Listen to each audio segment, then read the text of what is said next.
Lakteche ka nogomo no nitie kaka ne gidwaro to nyaka sani nitie moko pod nitie kod ng'ur ni pok otim kaka ne gidwaro.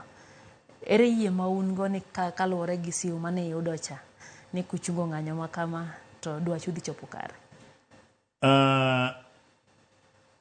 Kopo ni miriambo bede to ng'anyo no pod nyalo madhi nyime kech chik masani dwaro mana ni michiw notis mar ndalo 7 kende tidok adoka e ng'anyo.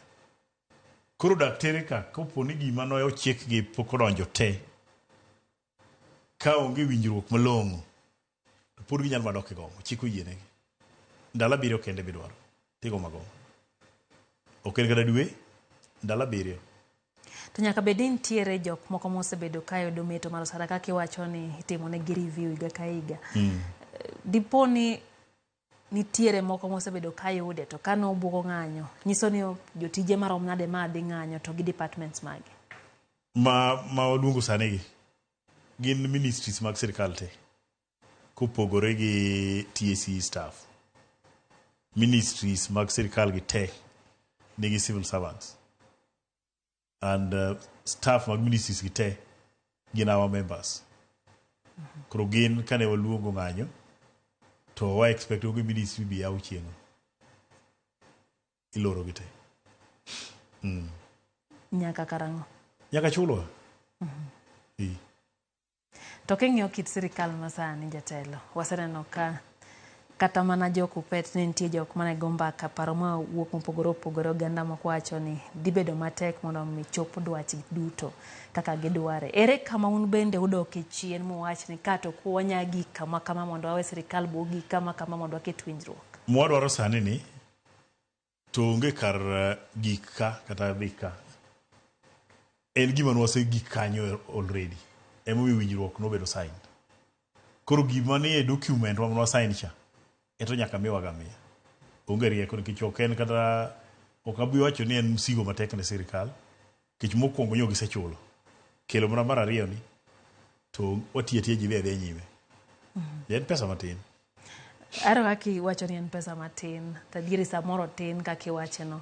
To ere kuma pek dhi bede pesa matin ni na sirkal nikech king'iyo kweth ka kweth magomo, daktere nigi CBA, jopuonj bende nigi margi mano winjo bed ni imedo moko ngadho mag telo, imedo gi osara, to ok tim gi ng'eny gi yudo ka ok tim gi.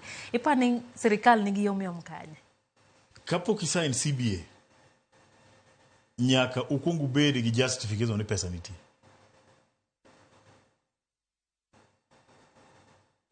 Iwinja?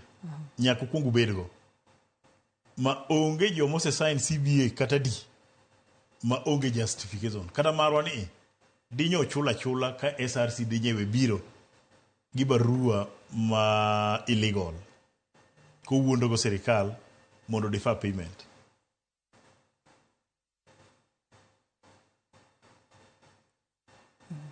Ok ni pesa onge. Pesa nobedo certified last year.